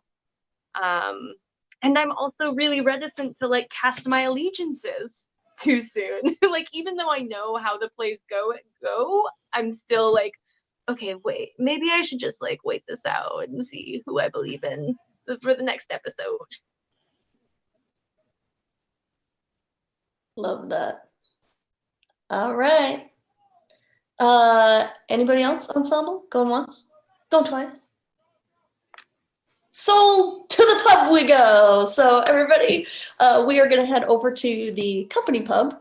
And if you are a member of our Patreon, you can head over with us and you would have received that link. So people at the well and the top shelf level get to come on and we hang out. We drink a little nice backdrop drew, talk a little, but we're looking forward to sharing that time with you. And if you'd like to join the company pub, you can do so by making a gift to Patreon and becoming a member there. So the address is patreon.com/Shakespeare Happy Hours. And there are 3 different levels for you to choose from that all will fit within your budget. So we're going to head that way. Thank you all for being here. Thank you, ensemble. Question. Yes. Question that came in. Do you feel an arc for Falstaff? Does he grow weary or sadder? So maybe that's a jumping in point in the pub. Love it. We'll carry that combo on there. Fantastic. All right. We'll see everybody, we hope, back here for Henry V. Dun, dun, dun. Thank you all. So